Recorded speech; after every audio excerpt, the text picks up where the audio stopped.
Hey guys, so this is going to be days 11 to 13. On day 11 we were in Crete and we woke up in that beautiful hotel. The rooms were gorgeous with a lovely view of the ocean and beautiful pools. We took the city bus into town and then caught a bus from there to Knossos, and all through city buses, so it was really cheap to do. We arrived at Knossos and paid our tickets, got in there, and then we got a private tour, so I got lots of good details for those of you who are into history and whatnot. Here's your chance to listen. On Crete, there were 4 palaces, but this was supposed to be the biggest one. This one had a king who was the judge and the ruler and friends with Zeus, apparently. He said that he was talking to Zeus, so that's why everyone decided that he should kind of be the ruler, because Zeus had taken him into his confidence. The palace is 21,000 square meters. They imagined that there were over 1,200 rooms, and that's how it got its name, the Labyrinth. In 1700 BC, it was destroyed by an earthquake, and then it was rebuilt. In 1400, that volcano that erupted on Santorini obviously destroyed a big part of Santorini, but also caused a huge tsunami to hit Crete. This caused a huge earthquake and destroyed the palace. They did find writing there, but they haven't been able to decipher it because they can't find enough of it to make sense of it. Instead, they get their information about Knossos through myths, through the frescoes that were there, and through Egypt. So all this information they're going to be telling you is what they think it probably was, but technically they don't actually know for sure. In 1872, a Greek man discovered this place, and he excavated 2 rooms. Then in 1900, Arthur Evans paid and got the land and then was able to excavate tons of it.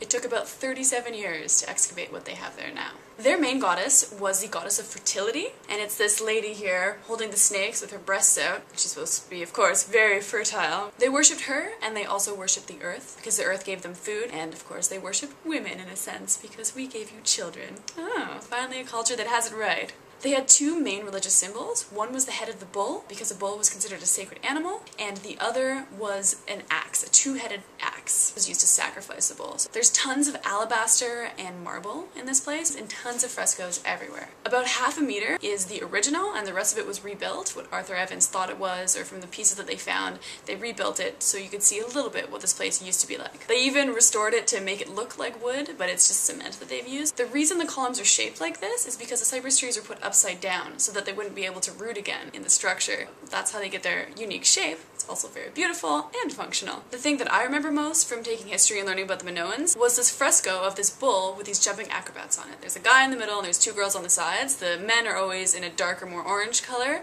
because they're out in the sun, and the ladies are always paler because they're inside doing work and such. We also saw the throne room. Also, they think the oldest toilet in Europe is right behind the Queen's quarters. It's this little hole, doesn't look like much. It's the first water closet ever. Amazing to try and think of what this palace would have been like with all these beautiful vivid blacks and reds decorating it. From there, it was so hot, so my sister sprang for a cab and we went to the Archaeological Museum to check out all the things that came from that site. Sadly, the museum was just down to 1 room, but we still got to see a lot of really neat stuff there, such as we saw some more nipple or breast phases, which entertained me, of course, the famous bull head, some axes, the goddess with her snakes, and the hieroglyphic wheel. After that, we headed into town, grabbed some crepes and pizza and stuff at this creperie called Harry's. We then took the city bus back to our hotel. Also, the buses there are really great. They have these digital readouts that tell you what the number of the next bus that it's coming and when it's coming. It was great, amazing. Why don't we have that in Canada? That would be fantastic. We then spent some time in our lovely pool. We caught another beautiful sunset and then headed for some Chinese food. The next day we rented a car leaving Heraklion, or Amandara, which is the city we were staying in. Heraklion was the major city right beside us. And we went through all these twisty and turny roads, these highways. I got to drive. It was sweet. It was a stick shift, of course. And it was 6-speed, which I thought was super neat. To put it in reverse, you have to like pull this collar up and put it in reverse, which I'd never known before. Apparently this is usual for European cars. I had no idea.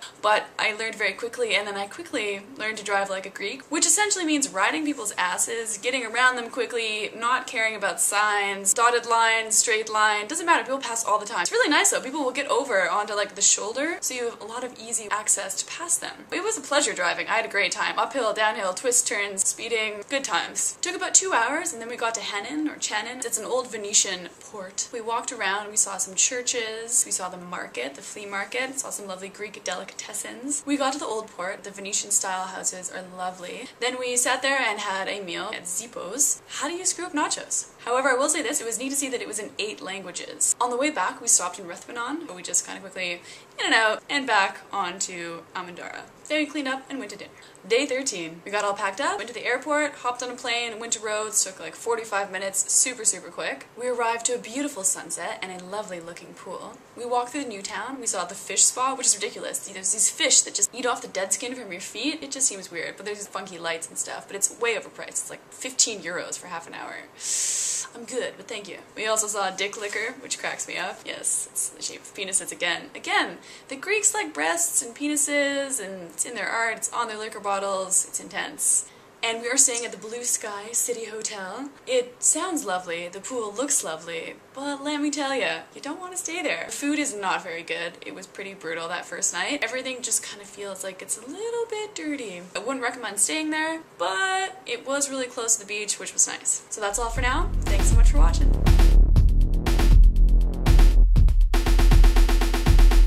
Not sure which one it is. Check that out. Blah, blah, blah. It was tasty, but no, that's a lie. It was nasty. Never eat there. Zipos. Don't go there if you are ever in that city on Crete. The museum was down to just one riding people.